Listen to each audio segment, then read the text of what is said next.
People of the Philippines, mandang people out there. Hello mga sir and madam, hindi na naman ako, si Madam Marimar, magbibigay sa inyo ng kaalaman, awareness sa mga tao na naguguluhan about paano kumilos ang ating kaaway. Kaaway natin means devil, pero ang devil ngayon nagkakatangang tao kasi tao na sila. So in fact, our situation, we need to be wise enough to think about it.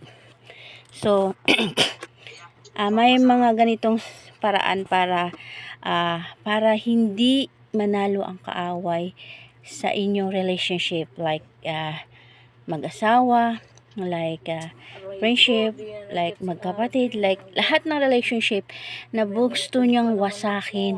We need to think about it more wisely.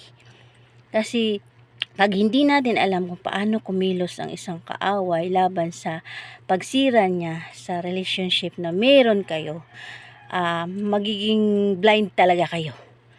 To the case na parang mayroon kasing ganting sitwasyon.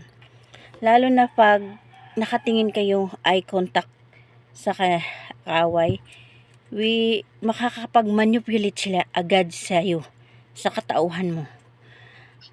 Lahat ng mga kahit sa sarili mo may karanasan ka na, kahit sabihin mo na may karanasan ka na sa sitwasyon na ikaw mismo ang tinatarantado ng kaaway, lahat yan ma-erase like magic. Parang isang ganun lang, tanggal lahat yan. Mapipil mo yung guilty na bakit ko iniisip to, parang hindi naman, ang bait naman niya, bakit ganito? Hindi naman siguro. Pero sa totoo lang, sa sarili mo, alam mo mismo na ikaw mismo tinatarantado. Pero lahat ng yan, mawawala yan ng parang isang bulalang. Papalitan yung mindsetting mo. Papalitan yung utak mo. Biglang, ang bait naman ito. Parang binibigyan ka ng nagigilty ka. Nagiguilt trip ka sa sarili mo na bakit ko gagawin to? Bakit inisip kong masama ito? Ang bait naman. So, isa yan sa manipulation ng kaaway. Isa yan na paraan ng kaaway para i-blind lahat ng ginagawa niya sa'yo. Isa yan. Kaya madalas ang friendship nagkakagulo dahil sa sitwasyon. Itong isa, under of nagkaroon ng depression, nagkaroon siya ng traumatized sa sitwasyon. So nagkaroon ng triggerness. So yung isa, na-convince na yung utak na manipulate na ng kaaway, kung kaya't nagkaroon na siya ng guilt trip sa sarili niya.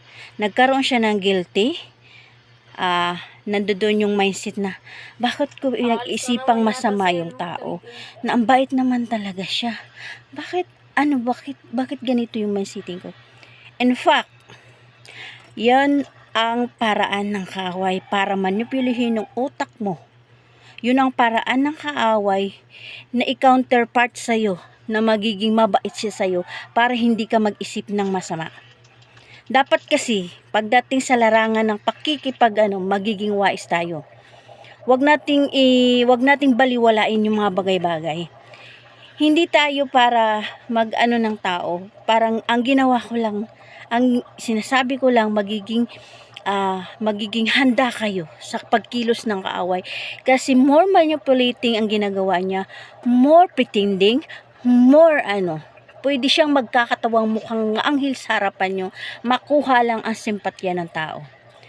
Yan ganun ka-expert, mapanglin lang ang kaaway. Kaya madalas sa magkaibigan, magkapatid, mag-asawa, nagkaroon ng kaguluhan, pagkakagulo. Kasi yung isa, masyadong trigger, nagka-trauma. Yung isa, nag-depend naman sa isa. Na yung parang nagka-conflict na yung isa. Hindi siguro, ganito, ganyan. Hindi ganun. Kasi nagkaroon yung isa ng guilt trip sa sarili niya. Kasi bakit pinag-isipan niya ng masama yung tao na feeling naman niya mabait. Mabait naman. So, lahat ng nangyayari sa'yo na tinantarantado ka noon dati pa, nawawala lahat yan. Dahil ang nilalagay sa mindsetting mo is guilt trip. Alam mo yung guilt trip? nagigilty ka sa sarili mo kung bakit mo pinag-isipan ng masama yung isang tao, pero hindi mo na naisip yung mga ginagawa niya noon pa sa'yo dahil nabura ng parang isang bulayan. Yun ang paraan nila paano mag-manipulate ng isang relationship. Itong isa, kakampi sa kaaway. Yung isa, triggerness, traumatized. Hindi maintindihan nitong isang kaibigan dahil na-manipulate na yung utak niya, ninagyan na ng guilt trip ang utak niya para mag-a-against na yung dalawa. Hindi na siya magka-compatible, nagkakalabanan na. So, nandun na yung iba't ibang opinion na hindi na nagkasalubong. Kasi yung isa, pinaglaban niya yung karapatan niya na parang nandun siya sa nananindigan sa panig ng kaaway. Kasi na-manipulate na yung utak niya.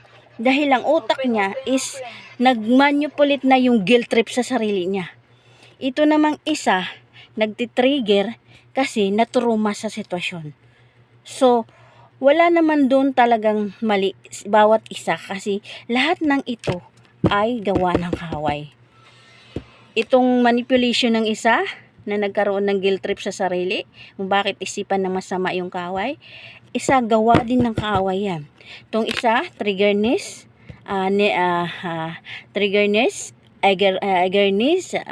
aggressiveness, gawa din ng kaaway ito.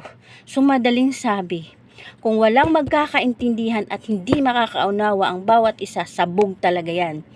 Yun talaga ang idea ng kaaway. Pag once na wala kayong idea kung paano kumilos ang kaaway, sabog at wasak talaga kayong relasyon nyo.